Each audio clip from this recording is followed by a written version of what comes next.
오늘 본문의 말씀은 이스라엘 백성들이 드디어 행진하는 그와 같은 그림을 그려주고 있습니다. 오늘 슬기로운 광야 생활 45번째 시간이고 민수기 강해로는 27번째 시간입니다.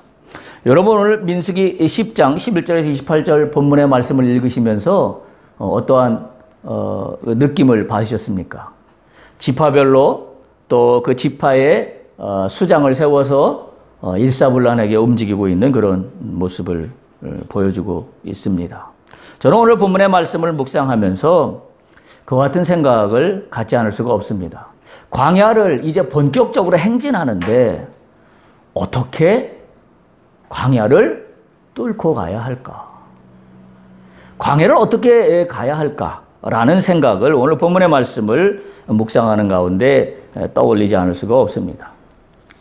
그러면서 제 한편으로 또 든 생각은 우리는 보통 어려운 일을 만나면 긍정적인 생각이라는 걸 참 많이 좋아합니다. 물론 필요합니다. 아무래도 부정적인 생각이나 불평이나 불만이라고 한다면 그거는 또한 바람직한 태도는 아닙니다.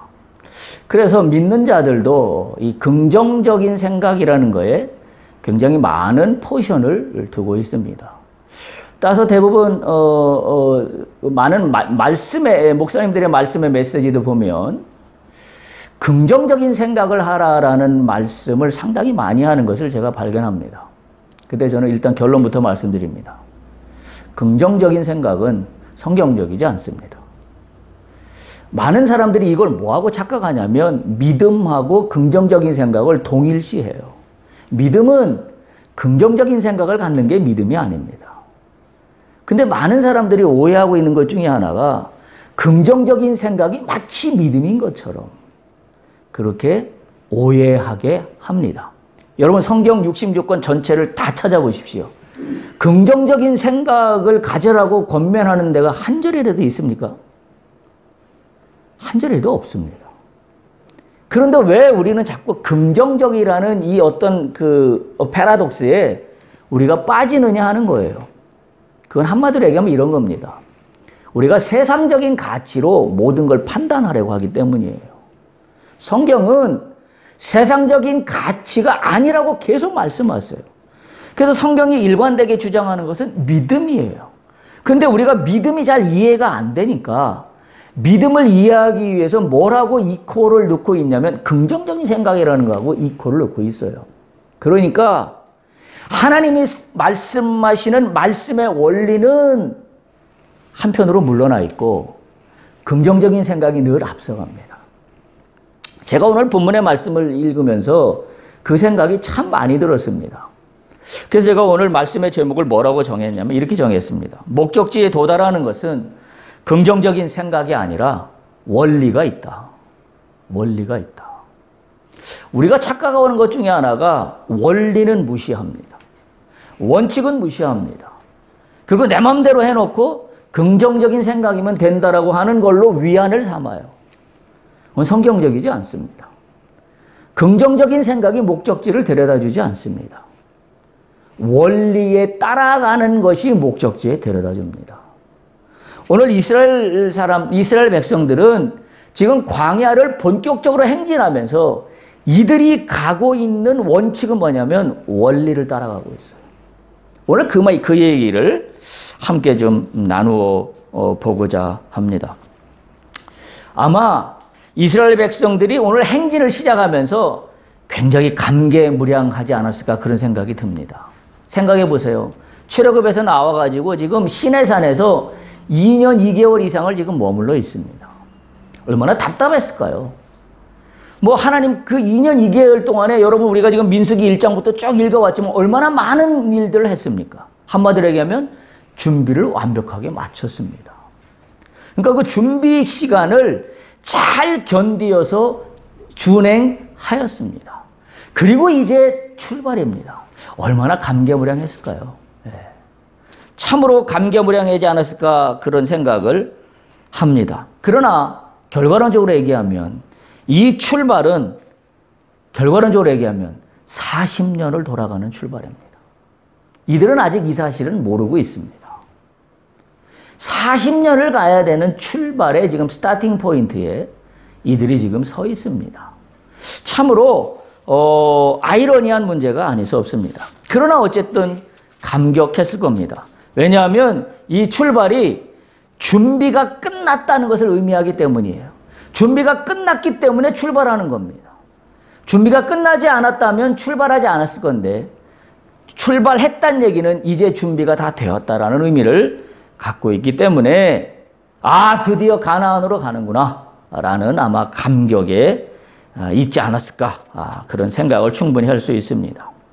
그럼 이거를 이렇게 한번 생각해 봐야 돼요. 근데 제가 말씀드린 대로 긍정적으로 갔기 때문에 40년이라는 시간을 갔을까요? 아니면 긍정적인 생각을 갖지 않았기 때문에 40년을 가지 않았을까요? 40년이 걸렸을까요?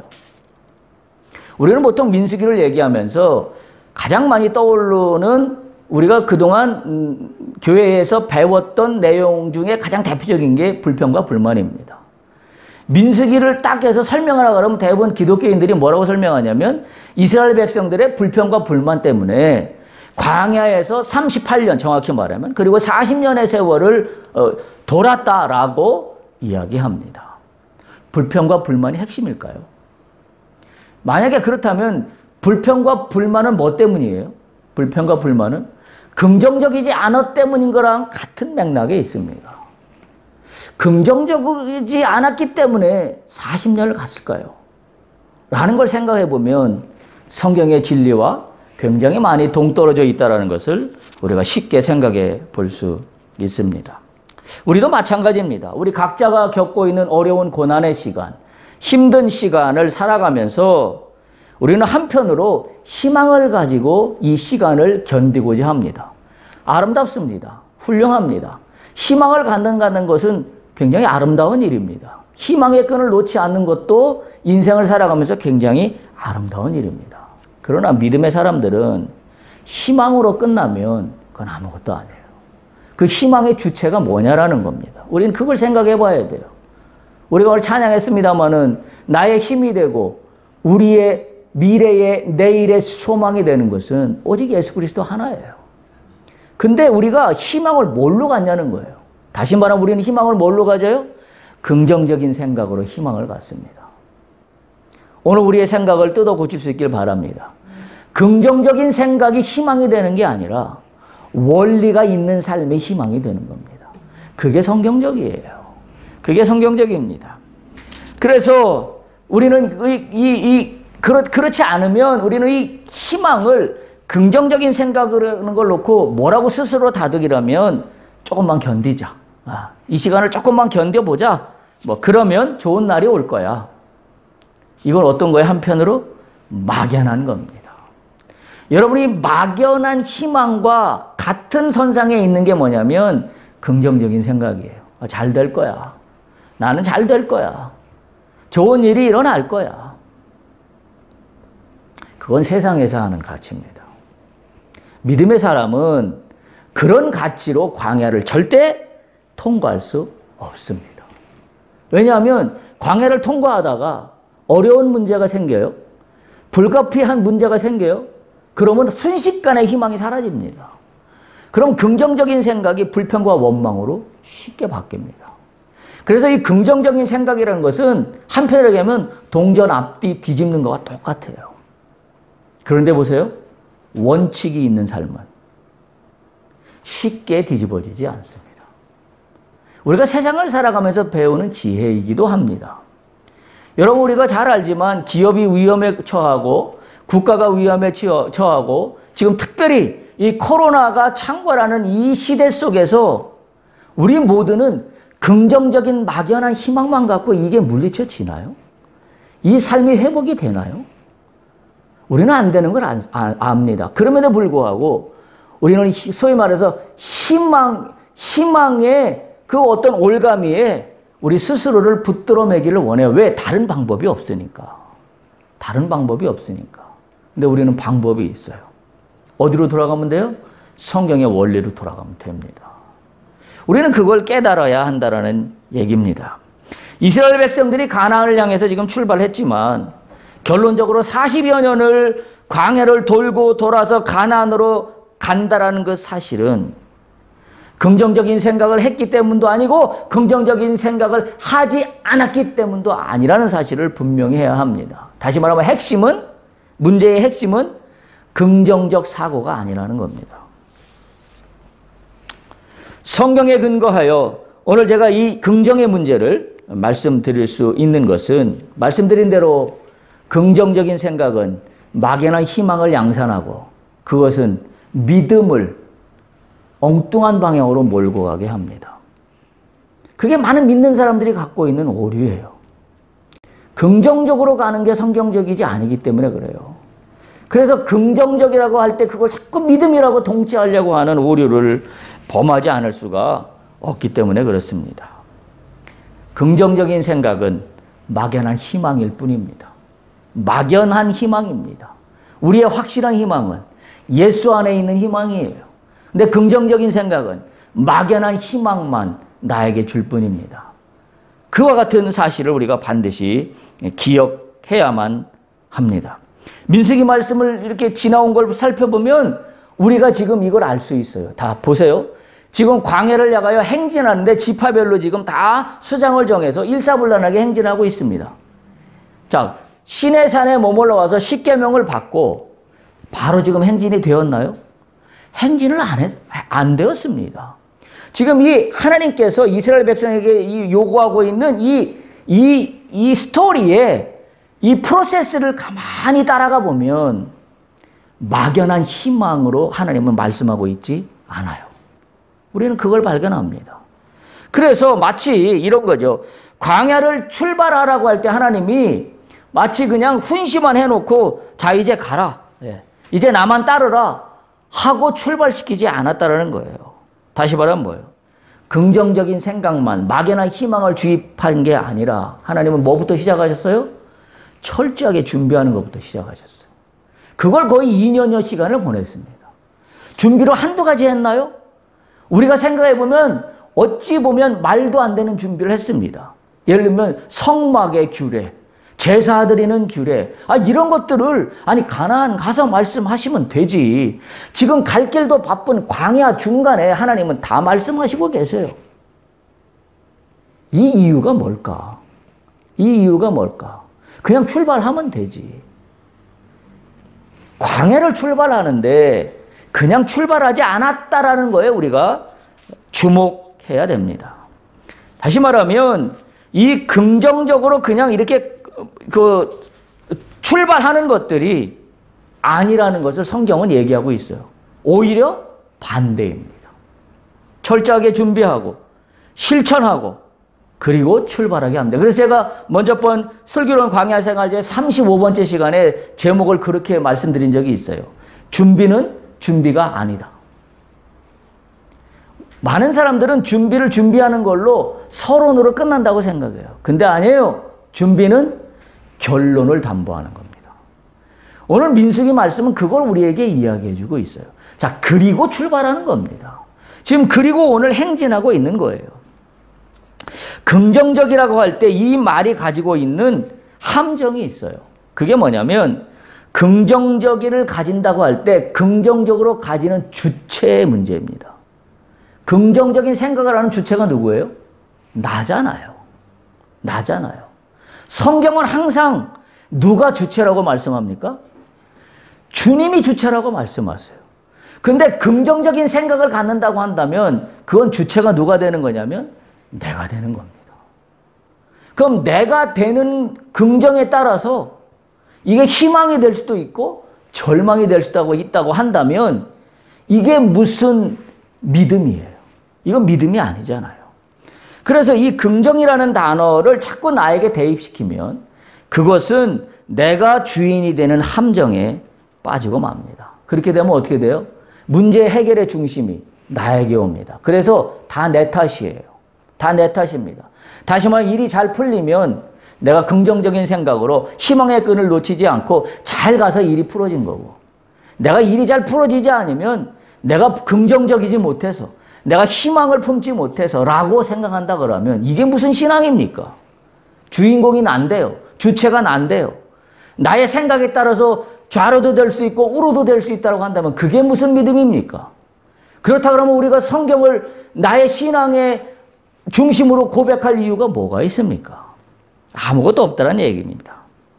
본론으로 돌아가서 광야를 통과하기 위한 행진이 긍정적인 힘으로 가는 게 아니라 지난주 말씀드렸어요. 두 가지 원칙에 따라서 간다고 그랬습니다. 하나는 뭐예요? 여호와의 명령을 따라. 그걸 보여준 사건이 뭐다? 구름 기둥과 불 기둥이다. 주체가 누구다? 하나님이에요. 구름이 성막을 덮는 거. 인간이 희망을 가져서 성막을 덮나요? 아니에요. 하나님의 주권입니다. 하나님의 판단입니다. 하나님이 성막을 구름 위에 덮으시는 거예요. 그래서 그 구름을 따라갔다는 얘기는 다른 말로 표현하면 여호와의 명령을 따라가 첫 번째 원칙이었어요. 두 번째 원칙은 뭐였어요? 나팔 소리를 따라. 다시 말하면 회중이 모일 때와 회중이 흩어질 때와 회중이 성막에 모일 때와 또는 전쟁을 치르러 싸움에 나갈 때와 나팔을 부는 방법이 다 달랐습니다. 다시 말하면 나팔을 불었다는 건 누구의 책임이에요? 우리의 책임입니다. 여호와의 명령을 따라 우리는 나팔을 불어야 해요. 다시 말하면 하나님의 명령과 우리의 책임이 합하여지는 게 믿음입니다. 그런데 긍정적인 생각을 갖는다고 하는 것은 이 중요한 두 개의 원칙이 허물어지는 거예요. 오직 뭐만 있어요? 나만 있어요. 나의 생각만 있습니다. 그래서 긍정적인 생각이 갖고 있는 함정이라는 말씀을 그래서 드리는 겁니다. 오늘 본문은 드디어 이스라엘 백성들이 행진합니다. 저는 오늘 이 행진의 이야기를 읽으면서 정말 제가 감격스러웠습니다. 그래서 제가 이스라엘 백성들이 얼마나 감개무량했을까 그 말씀을 드리지 않을 수가 없는 것입니다. 그런데 가만히 보면 일사불란하게 행진합니다. 우리가 읽은 것처럼 크게 네 개의 편대로 나눴어요. 제일 앞쪽에는 유다의 진영, 두 번째는 르우벤의 진영, 세 번째는 에브라임의 진영, 네 번째 맨 말미에는 단 지파의 진영들 해서 각각 세 지파씩, 유다에는 유다와 이사갈, 스불론의 세 지파가 한 선봉대를 이루고, 두 번째 그룹에는 루벤과 시므온과 가시 세 지파가 두 번째 대열을 이루고, 세 번째 대열은 에브라임을 중심으로 한 에브라임, 므낫사, 베냐민 지파가 세 지파가 한 진영을 이루고, 그리고 마지막 맨 후미에는 단을 중심으로 한 단과 아셀과 납달리 지파가 일사불란하게 순서를 정해서 가고 있습니다. 한마디로 얘기하면 되는 대로 몰려다니지 않았습니다. 저는 오늘 말씀을 읽으면서 저에게 준 말씀의 생각이 이겁니다. 되는 대로 몰려다니지 않았다. 다시 말하면 뭐예요? 그냥 되는 대로 가지 뭐. 네.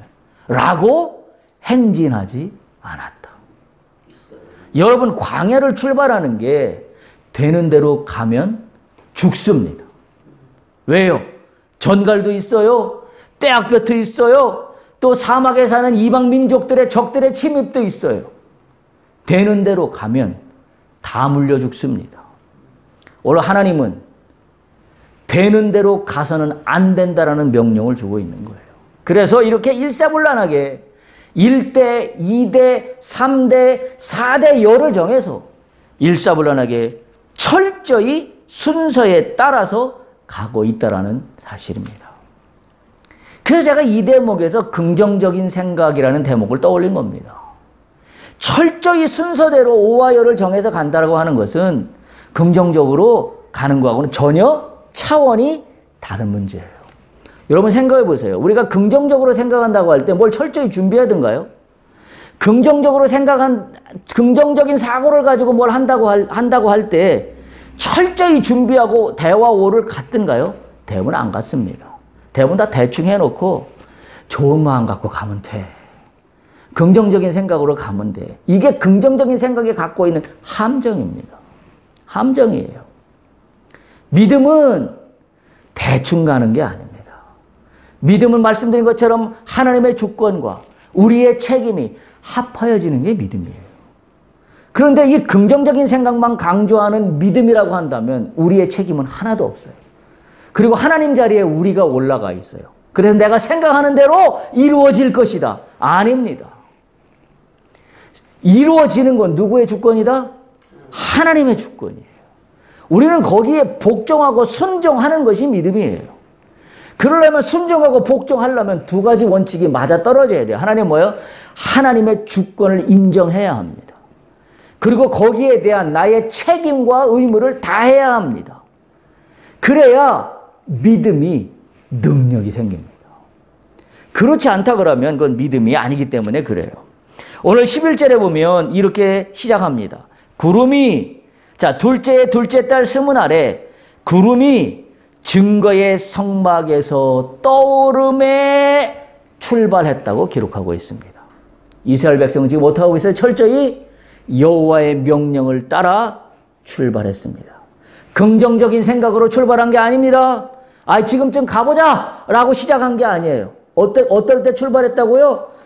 구름이 증거의 성막 위에 떠올랐을 때, 다시 말하면 여호와의 명령을 따라. 이게 원리예요. 이게 원칙 있는 삶이에요. 원칙 있는 삶으로 돌아갈 때 광야의 출발이 시작되는 겁니다. 그냥 원칙도 없이 긍정적인 생각만 갖고 광야를 통과하는 게 아니라는 사실을 분명하게 기억해야 합니다. 행진 또한 정확한 위치와 순서에 따라서 행진하고 있는 모습을 보여주고 있어요. 한번 14절에 보면 선두로 유다 자손의 진영의 군기가 출발하였다라고 그렇게 기록하고 있습니다. 유다 지파가 선두에서는 원인이 있죠. 이유가 뭐예요? 창세기에 보면 야곱이 유다를 지도자로 축복했습니다. 그러니까 지금 그 말씀대로 그대로 이루어지고 있는 거예요. 우리가 알다시피 유다 진영에서 누가 나왔어요? 예수 그리스도의 족보가 유다 진영을 통하여 이루어집니다. 유다 진영을 통하여. 바로 그와 같은 유다가 제일 먼저 앞서고 그 다음에 이사갈과 스불론이 한 팀으로 진행합니다. 그 다음에 루벤 자손 앞에 오는 자손이 하나 있는데요. 그건 누구냐면 게르손과 무라리 자손이 운반하는 성막입니다. 그게 그 다음에 위치합니다. 그리고 나서 루벤 진영의 세 자손, 루벤과 시므온과 갓 자손의 진영이 그 다음 대열을 이룹니다. 그러니까 맨 앞에 유다 진영이 있고 그 다음에 성막에 가고 그 다음에 루벤과 시므온과 갓의 자손들이 대열을 이루고 그 다음에 또다시 에브라임으로 가지 않고 그 사이에 고핫 자손이 성물들을 운반하는 고핫 자손이 그 사이에 깹니다. 그리고 에브라임 자손이 그 세 번째 대열을 이룹니다. 그리고 맨 마지막에 단 자손이 대열을 이루어서 진행하고 있는 그와 같은 모습을 보여주고 있습니다. 그런데 이 행진에서 특이한 점이 한 가지가 있습니다. 오늘 우리가 본문에서는 읽지 않았습니다만은 민수기 10장 33절을 한번 보세요. 10장 33절. 10장 33절을 보면 뭐라고 되어 있냐면 그들이 여호와의 산에서 떠나 3일 길을 갈 때에 여호와의 뭐가? 언약궤가 어떻게? 3일 길 앞서 가며 그들의 쉴 곳을 찾았다. 언약궤가 3일을 앞서갔다. 여러분 이게 원리예요. 긍정적인 생각으로 가는 게 아닙니다. 다시 말하면 언약궤가 3일 길을 앞서서 그러니까 3일 길을 앞서서 가는데 지금 제일 앞에 그러니까 제일 맨 앞에 3일 길 앞에 언약궤가 있고 순서대로 얘기하면 그 다음에 뭐가 있다? 유다 진영, 유다, 이사갈, 스불론의 세 자손으로 인한 진영 일대가 있고 그 다음에 게르손, 무라리 자손이 운반하는 성막이 그 중심에 있고 그리고 그 다음에 루벤, 시므온, 갓 자손이 대열을 이루고 있고 그리고 그 사이에 성물이 고핫 자손이 운반하는 성물이 그 뒤에 서고 그리고 바로 뒤에 에브라임과 므낫세와 베냐민 자손이 서고 그리고 맨 밑에, 맨 끝에 단과 아셀과 납달리 자손이 지금 오와 여를 이루어서 진행하고 있는 그와 같은 사실을 보여주고 있습니다. 가만히 보세요. 우리가 막연한 희망을 갖고 광야를 통과한다고 하는 게 얼마나 어리석은가 하는 것을 우리가 생각해 보지 않을 수가 없습니다. 우리 모두는 지금 어려운 시기를 겪고 있을 수 있습니다. 누구나 힘든 시기가 다 있습니다. 여러분 지금 이 광야의 시기를 어떤 마음 자세로 통과하고자 하고 있습니까? 긍정적인 생각입니까? 막연한 희망입니까? 어떻게 되겠지 뭐. 가다 보면 어떻게 되겠지 뭐. 좋은 일이 있을 거야. 왜? 내가 맨날 교회 나오고 맨날 예배 드리고 기도하고 있는데 뭐 나쁜 일이 있으려고. 그냥 좋게 생각해보지 뭐. 아닙니다. 오늘 그 생각을 뒤집어 엎을 수 있길 바랍니다. 광야를 통과하는 핵심은 뭐에 있다? 하나님의 원리에 있습니다. 오늘 그 원리의 맨 중심에 뭐가 있습니까? 맨 앞에 언약궤가 섰습니다. 지금 이스라엘 백성들이 광야를 행진하고 있다는 걸 상상해 보세요. 막연하게 가고 있지 않습니다. 대충 가고 있지 않습니다. 오히려 마치 지금 뭐 전쟁을 바로 치를 것 같은 그와 같은 형태로 일사불란하게 지금 가고 있다는 사실을 기억해야만 합니다. 여러분이 언약궤는 그때마다 위치를 약간씩 바꾸기도 합니다. 그런데 어쨌든 요단강을 건너갈 때는 언약궤가 맨 앞에 섰어요. 근데 여리고 성을 무너뜨릴 때는 언약궤가 본대와 후대 사이에 있었습니다. 하나님의 뜻에 따라 언약궤가 이스라엘 백성들을 지금 인도하고 있는 것을 우리가 분명히 기억할 수 있습니다. 자, 그러면 제가 이제부터 말씀드리고자 하는 내용입니다. 이 행진 순서를 말씀하는 것은 어떤 원리가 있는 거냐면 지금 이스라엘 백성들이 오와 열을 맞춰서 일사불란하게 가는 것은 뭘 말씀드리고 싶은 거냐면 실행 능력입니다. 실행 능력.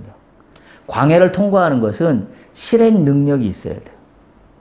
광야를 통과하는데 긍정적으로 막연하게 어떻게 되겠지가 아니라 실행 능력이 있어야 돼요. 실행 능력이 있어야 됩니다. 예를 들어서 아무리 좋은 계획과 준비를 마쳤다고 하더라도 실행성이 없거나 실행력이 없다고 한다면 그건 뭐예요? 맨날 말잔치로 끝나는 겁니다. 이스라엘 백성들도 지금 그와 똑같잖아요. 지금 시내산에서 2년여 이상을 준비를 완벽하게 마쳤어요. 그리고 나서 광야를 뚫어낼 실행력이 없다 그러면 무슨 의미가 있습니까? 가나안에 가지도 못할 거. 아무 의미가 없는 거잖아요. 실행 능력입니다. 제가 제 예를 하나 들어볼게요. 제가 미국에서 MBA 대학원 수업을 받을 때 그 과목마다 귀가 따갑게 학생들에게 요구했던 교수님들의 단 한 가지 단어가 있어요. 그 단어가 뭐냐면 implementation이에요. 실행 능력입니다. 실행성이에요. implementation. MBA를 공부하는데 이론을 잘 배워서 이론으로 끝나면 아무 의미가 없다. 그래서 공부할 때마다 뭘 배울 때마다 어떤 걸 항상 염두에 두고 생각해 봐야 되냐면 자, 이 원리가 이 이론이 실행력을 갖추려면 실행하게 되려면 어떻게 해야 될 것인가. 그걸 우리에게 늘 고민하도록 교수들이 요구했어요. 그래서 그때 제가 배운 그 인상이 너무나 깊어요. 그래서 임플멘테이션을 항상 레포트 과제를 내면 앞에서부터 쭉 쓰고 나서 맨 마지막 결론을 내기 전 맨 마지막에는 임플멘테이션을 항목을 꼭 넣습니다. 그래서 지금 앞에 이러이러한 주제로 이야기를 진행했는데 실행성이라는 면에서 봤을 때 지금 이걸 어떻게 적용해야 될 것인가라는 문제를 고민하지 않을 수가 없었어요. 그래서 이 임플멘테이션을 넣으면 리포트 점수가 잘 나오는데 이걸 빼고 리포트를 내면 점수가 잘 안 나왔습니다. 임플멘테이션이에요. 지금 이 광야를 통과하는 것도 똑같은 겁니다. 무엇으로 어떻게 통과할 거냐는 거예요. 그거 어떻게 통과해요? 실행 능력으로 통과하는 겁니다. 이 실행 능력이 뭐예요? 오늘 이 민수기 본문에서 보여주는 이스라엘 군대들의 행진하는 각 지파별로 이 모습에서 보여주는 실행 능력은 뭐예요? 질서예요. 질서 있는 추진력입니다. 그냥 막 몰려가서 때로 몰려가서 자 가봅시다 라고 가는 게 아니라 실행 능력은 어디서 나온다? 일사불란한 질서에서 나오는 겁니다. 일사불란한 질서를 갖지 못하면 실행 능력이 나오지 않습니다. 광야를 끝까지 버텨내려면 질서가 있어야 돼요. 추진력만 갖고 되는 게 아니에요. 그래서 지금 이렇게 이스라엘 백성들을 대와 오와 열을 정해서 순서를 정해서 지금 아주 질서 있게 진행하고 있는 겁니다. 여러분, 우리가 오늘날 정보의 홍수 시대에 살고 있습니다. 책도 많고 신문도 많고 특별히 유튜브도 많고 정보가 넘쳐납니다. 그러나 그 많은 정보들이 나에게 실행 능력이 있으려면 그 정보만 많이 가졌다고 해서 실행 능력이 나오지 않습니다. 어떻게 돼야 돼요? 내가 갖고 있는 정보들이 질서 있게 정리가 돼야 됩니다. 그래서 이 지식은 어디에 적용이 가능하고, 이 지식은 어디에 적용이 가능하고, 이 지식은 어디에 적용이 가능하다라는 것이 정리가 되어야만, 그래야 내가 이 질서를 가지고 실행 능력을 높일 수 있어요. 잡다한 정보만 가지고 있어서는 아무런 실행 능력이 나오지 않습니다. 지금 이걸 여러분 머릿속에 그걸 그려볼 수 있길 바라요. 내가 지금 광야에 있어. 이 광야를 실행 능력이 있게 돌파하기 위해서는 이스라엘 백성들이 5와 열을 정해서 1열, 2열, 3열, 4열 정해서 하나님의 언약궤가 맨 앞에 서고 지금 이 가고 있는 이 대형을 머릿속에 상상해 보세요. 그리고 그 대와 오를 지금 현재 나의 삶에 대입하세요. 그리고 나는 어떻게 하면 내 삶을, 나의 광야 통과의 미션을 질서 있게, 자, 1열에는 뭘 세울 거며, 2열에는 누굴 세울 거며, 3열에는 뭘 세울 거며, 4열에는 뭘 세울 거며, 맨 앞에는 여호와의 말씀을 세우고, 이걸 정확히 정하고 광야를 행진해야 한다는 사실이에요. 저는 오늘 말씀을 읽으면서 그 인사이트를 받지 않을 수가 없었습니다. 질서 있는 순서에 따라 실행해야 합니다. 다시 한번 부탁합니다. 여러분이 오늘부터 여러분 머릿속에 그림을 그리고, 지금 내가 광야를 통과해야 돼요. 제1대에는 어떤 미션을 우선 삼을까? 제2대에는 뭘 삼고, 제3대에는 뭘 삼고, 제4대열에는 뭘 세워서 이걸 규모 있게 딱 내가 시스템화하여서 맨 앞에 주의 말씀을 쫓아 내가 이 광야를 행진해 나갈 것인가. 그래서 반대에게 뭐예요? 어떻게 되겠지. 그냥 긍정적인 생각하면 광야를 통과하겠지라는 생각을 뒤집어 엎을 수 있길 바랍니다. 정확하게 정하세요. 주님의 말씀을 믿고 주님의 명령을 따라 정확하게 미션을 정하세요. 그리고 발을 띄어야 합니다. 발을 띄어야 합니다. 본문에서 우리에게 가르쳐주는 목적지에 도달하는 원리가 바로 이것입니다. 첫 번째는 말씀드린 대로 확실하게 준비해야 해요. 확실하게 준비해야 합니다. 어떻게 되겠지가 아닙니다. 두 번째 준비는, 준비가 끝났으면 분명한 원칙을 세워야 돼요. 원칙이 뭐라고요? 잊지 마세요. 지난주에 한 말씀 연속입니다. 원칙이 뭐라고요? 첫 번째, 여호와의 명령을 따라. 두 번째, 나팔 소리를 따라. 여호와의 명령은 주님의 주권을 인정하는 겁니다. 나팔 소리는 내가 해야 될 책임을 다하는 겁니다. 이게 원칙이에요. 그럼 원칙만 갖고 있으면 되나요? 아니에요. 세 번째, 발을 떼야 돼요. 세 번째 원칙은 뭐예요? 이 원칙이 이루어졌으면 광야를 통과하는 원리는 실행 능력입니다. 실행 능력은 어떻게 나온다고요? 질서 있게 내가 가지고 있는 미션들을 체계화시키십시오. 체계화시켜서 그것들을 실행할 때 그때 능력이 나와요. 원칙만 세워놨다고 해서 실행성이 담보되지 않습니다. 긍정적인 생각만 갖고 있다고 해서 광야를 통과할 수 없습니다. 이 원리를 분명히 가져야 됩니다. 따라서 우리가 이걸 뒤집어서 얘기하면 경계해야 될 게 있습니다. 이 원리대로 추진한다고 하면서 우리가 경계해야 될 것은, 첫 번째, 준비 없는 실행은 안 됩니다. 준비하지도 않고 그냥 갑시다. 아닙니다. 준비 없는 실행은 안 된다. 왜? 민수기가 그걸 우리에게 알려주고 있어요. 1장부터 9장까지 어떻게 했어요? 철저히 준비했습니다. 준비 없는 실행은 안 됩니다. 준비가 다 마쳤기 때문에 하나님은 이스라엘 백성들에게 행진을 명령하는 겁니다.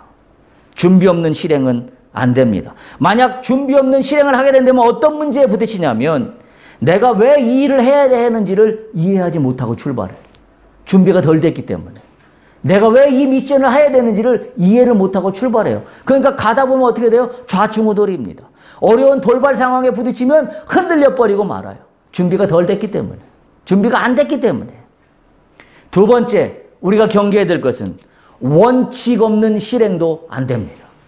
원칙 있는 실행해야 됩니다. 원칙 없는 실행을 하면 어떤 문제에 빠지냐면 어려운 문제를 만들 때마다 상황 논리에 빠져요. 그래서 이럴 때는 이쪽으로 가고 저럴 때는 저쪽으로 갑니다. 원칙이 하나도 없어요. 원칙이 있어야 합니다. 그게 믿음이에요. 원칙이 없는 건 믿음이 아닙니다. 원칙이 없이 한다면 그거는 다른 말로 표현하면 불행의 씨앗일 수도 있습니다. 설령 원칙 없이 했는데 어떤 성과가 가져왔다고 한다면 그건 불행의 씨앗이 돼요. 왜냐하면 임기응변식으로 여기 따라갔다 저기 따라갔다 이리 갔다 저리 갔다 하다가 다 무너져 버리고 맙니다. 광야에서 다 죽어버리고 맙니다. 세 번째 경계해야 될 것은 실행 능력이 없는 준비나 원칙만 있어도 안 됩니다. 실행 능력이 반드시 갖추어져야 합니다. 실행 능력이 없다라고 한다면 바로 그 문제는 뭐냐면 상상과 공상만 가지고 시작한다는 이야기나 똑같습니다. 질서 있는 체계적인 시스템화를 만드세요. 여러분 하고 있는 비즈니스가 있습니까? 여러분이 꿈꾸는 어떤 꿈의 어떤 미래의 비전들이 있습니까? 그걸 한번 체계화 시켜보십시오. 그냥 이건 이거대로 저건 저대로 가다 보면 어떻게 만나고 흩어지고 어떻게 되겠지? 아닙니다. 뭘 준비해야 될 거면 뭘 놓아야 될 거면 뭘 갖춰야 될 거며 대1열에는 뭘 놓고 제2열에는 뭘 놓고 제3열에는 뭘 놓고 제4열에는 뭘 놓아야 될지를 체계를 갖추십시오. 거기서 실행 능력이 나와요. 그게 안 되면 임플멘테이션이 말로만 끝나요. 되질 않습니다. 되질 않아요. 여러분 이걸 실증적으로 보여준 인물이 대표적인 인물이 있습니다. 바울입니다. 여러분 다 아시는 바와 같이 바울이 다메섹 도상에서 예수님을 만난 다음에 그의 인생이 완전히 바뀝니다. 그러면서 그때 어떤 부르심을 받나요? 바울에게 들려온 주님의 음성이 이방인의 사도로서의 부름을 받아요. 바울이 어떻게 했나요? 바로 이방인의 사도로서 이방 선교를 떠났나요? 아닙니다. 첫 번째 아라비아로 떠납니다. 아라비아의 기록이 별로 남아있지 않습니다. 뭘 했는지. 근데 아라비아로 떠난 기록만 남아있습니다. 거기서 3년여 시간을 보냅니다. 부르심을 받았다고 바로 실행하지 않았습니다. 준비가 덜 된 거죠. 원칙도 안 세워진 거죠. 그냥 주님만 만난 거지 아직 원칙이 세워지지 않은 거잖아요. 그래서 많은 신학자들이 추론하기를 아라비아에 3년을 거치면서 원칙을 세웠을 것이다. 뭘 어떻게 해야 될지를 세웠을 것이다. 그러면서 그거로 또 바로 시작하지 않았어요. 다시 바울은 다메섹으로 돌아옵니다. 다메섹으로 돌아와서 그곳에서 그 자신을 용납해 준 사람들, 다시 말하면 지금 이 바울이 막 유대인들을 막 잡아 죽였잖아요. 유대 기독교인들을 잡아 죽였잖아요. 그런데 자기를 받아줬잖아요. 주님을 만났다는 이유만으로. 그래서 그 자신을 용납해 준 그 형제들과 함께 다메섹에서 다시 3년 동안 공동생활을 합니다. 아직 이방인 선교를 떠나지 않아요. 다메섹에서 3년 동안 크리스찬들과 기독교인들과 공동생활을 하면서 그는 완전하게 준비 과정과 원칙을 세우는 걸 마치는 겁니다. 그리고 나서 비로소 베들레헴으로 갑니다. 그리고 나서 예루살렘으로 갑니다. 그래서 예루살렘에 가서 베드로를 만나고 야고보를 만나면서 이제 완전히 이방인의 사도로서의 행보를 시작하게 된다는 사실이에요. 성경은 기가 막힌 것들을 우리에게 알려주고 있어요. 오늘 우리는 똑같은 문제에 부딪혀 있다고도 할 수 있습니다. 광야를 통과해야 되는 미션을 갖고 있습니다. 어떻게 통과해야 할까요? 어떻게 통과해야 할까요? 원리를 따라갈 수 있기를 축복합니다. 긍정적인 생각이 아닙니다. 어찌하다 보면 되겠지가 아닙니다. 첫 번째 준비가 있어야 됩니다. 두 번째 원칙이 있어야 됩니다. 세 번째 실행 능력을 갖춰야 합니다. 오늘 본문에서 가르쳐주는 실행 능력은 그저 가면 되는 실행, 그저 발을 내딛는 실행이 아니라 철저하게 어떻게 했어요? 체계화했습니다. 오와 열을 맞췄습니다. 일사불란했습니다. 질서 있게 갔습니다. 여기에서 실행 능력이 나온다는 사실을 반드시 기억할 수 있기를 바랍니다. 그러면서 이 시스템된, 이 체계화된 이 대열은 맨 앞에 뭘 따라갔어요? 언약궤를 따라갔습니다. 다 나왔습니다. 이제 우리가 광야를 통과하는 원리는 맨 앞에 주의 말씀을 의지하여, 그리고 두 번째, 준비를 철저히 하고, 세 번째, 원칙을 세워서, 네 번째, 체계화된 질서 속에서의 실행 능력으로 나가는 겁니다. 그러면 광야는 주님의 뜻대로, 주님이 주시는 복대로 풍성하게 우리에게 이루어진다는 사실을 오늘 본문의 말씀을 우리에게 충분히 전달해주고 있다는 사실입니다. 긍정적인 생각이 아닙니다. 그건 믿음도 아니고 아무것도 아닙니다.